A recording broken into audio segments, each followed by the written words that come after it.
Libra, hi, welcome to Mr. Queen PH. At ito ang inyong weekly reading ngayong August 26 to September 1, 2024. If you are interested in private readings, meron tayong link sa description. At sa pinned comment, paka-check nyo na lang information kung paano mag-book for a private reading. Okay, let's see Libra, what's coming to you. August 26 to September 1. Knowledge, o meron kayong pag-aaralan, or magigain kayo ng knowledge, meron kayong mariresearch, bagong ideas that will help you to improve your life. Pwede yung iba, papasok sa school, or mag-enroll, or pwedeng online, pwede ring self-study. You have psychic protection, o protectionan nyo ang energies ninyo dahil maaring merong mga unwanted energies around you na naiinggit, no? Pwedeng they have this ill wishes sa iyo na nakikita ka sa nila nagiging successful ka or may magandang nangyayari sa buhay mo. So, iwasan mo rin na magkwento sa iba ng mga success mo kasi yung iba nagkaka-attract yan ng ng inggit. Oh, may wisdom talaga. Grabe, may wisdom ka na, may knowledge ka pa. Libra, ang dami mo nang natutunan sa buhay. Maaring meron ding magme-mentor sa'yo. Like parang teacher mo, someone who is going to give you guidance. Let's see your overall energy. Two of Pentacles. Ang dami mong gagawin ngayong week na to. You're going to be very busy. Multiple sources of income pagsasabay-sabayan mo. Or may mga asikasuhin ka ng sabay-sabay. Yung tipong wala kang sasayanging gasolina or effort. Kasi lahat ng paglabas mo may resulta or merong pupuntahan. Your challenge is the Ace of Pentacles. Maaring meron kang bagong sisimulan na trabaho, career, business na iniisip mo paano mo magagawa yon kung busy ka na, kung marami ka nang ginagawa. So, syempre, if you think na worth it ito, then gawan mo ng paraan, 'di ba? I-manage mo. Pero kung hindi mo kayang i-manage, then maybe you need to choose kung saan mas magiging worth it, 'di ba? Your opportunity, the Empress, wow, this is your energy. As an opportunity, this is abundance.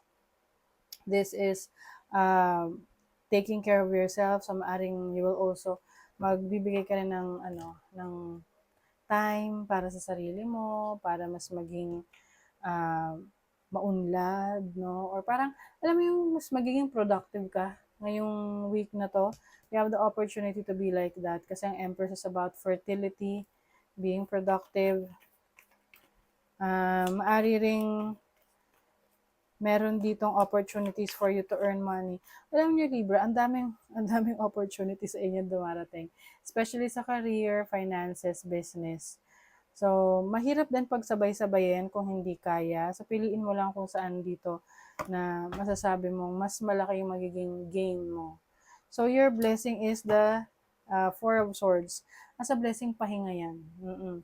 So, di ba, dun sa iba, di ba dun sa iba? Oo, especially dun sa akin. Yung pagtulog, no? Yung pagkakaroon ng tulog na uninterrupted, na hindi putol-putol, kahit 5 oras lang yan or 6 hours, yan ay napaka-precious. Oo, ako ngayon kasi putol-putol tulog ko. Oo. At ang hirap kasi pagod ka pa rin. Kahit na sabihin mo nakatulog ka pero lagi ka nagigising. Oo. So, for some of you, ang blessing sa inyo, makakapagpahinga kayo ng maayos. Yung iba, mayroon kayong, kahit na busy kayo, merong pagkakataon ngayong week na to na makakapagbakasyon kayo or yung tipong makakapagbigay kayo ng oras at panahon sa sarili mo. Your money, career, finances, you have the devil, the ten of swords. Yung iba sa inyo, very stressful ang situation sa career. Oo. Na tipong, yes, merong income, magandang pasok ng pera, pero nakaka-stress. 'Di ba? Okay rin sana may pera, no? But if it's stressful, then wag na lang. But kanya-kanya naman tayong ng level of stress na kayang i-handle. So, yung iba sa inyo, maaring may hangganan, no? Tipong ayoko na, no?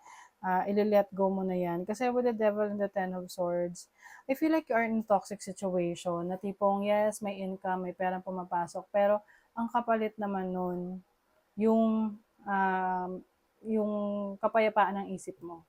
Mm-mm. So I think itong new beginnings na 'to, ito yung sinusubukan mo na ibang pamamaraan para kumita ng pera. And ngayon, you are letting go of those that are toxic sa buhay mo. Oh, yung iba sa inyo maaring magsa-start kayo ng business. Oo. Kaya kayo may knowledge, may wisdom kasi nag-aaral kayo. Pinag-aaralan nyo yung mga pasikot-sikot ng negosyo. Ayan, no, assets. Nag-invest talaga kayo.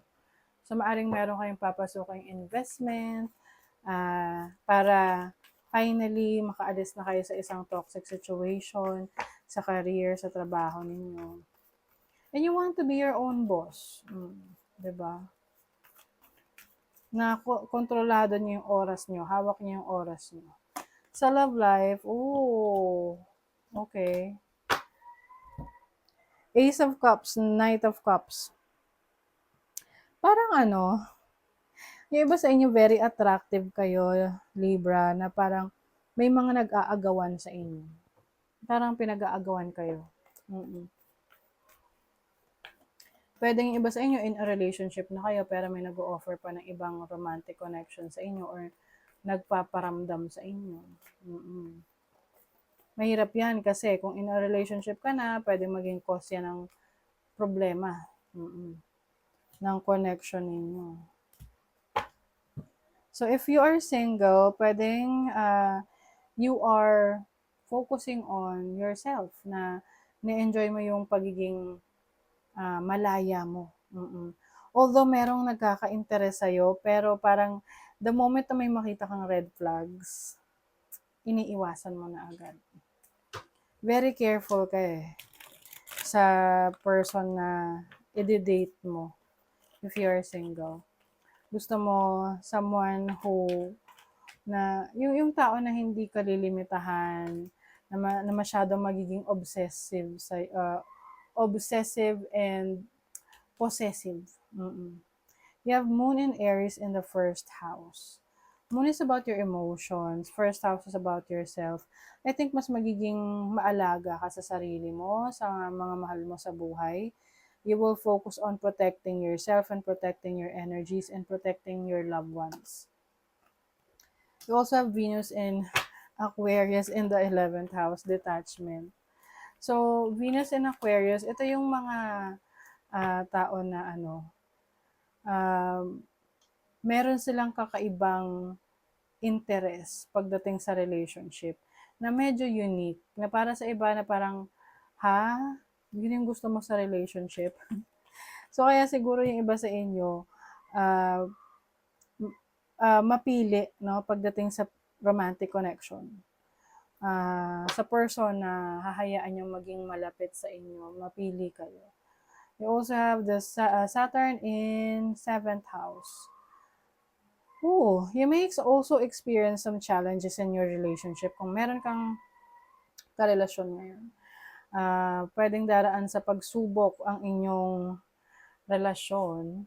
However, no, kung itong person na to ay talagang meant to be na maging parte ng buhay mo, malalagpasan nyo tong pagsubok na to.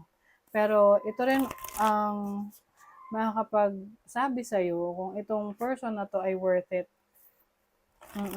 Kasi kung hindi niya kakayanin yung pagsubok ng relasyon ninyo.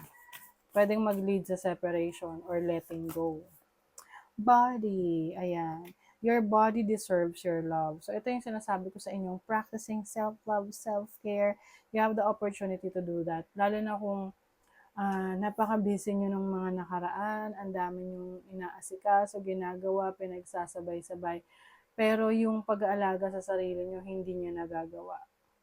No? Shout out sa mga parents dyan or sa mga breadwinner dyan na laging inuuna at iniisip yung mga mahal nila sa buhay bago yung sarili nila.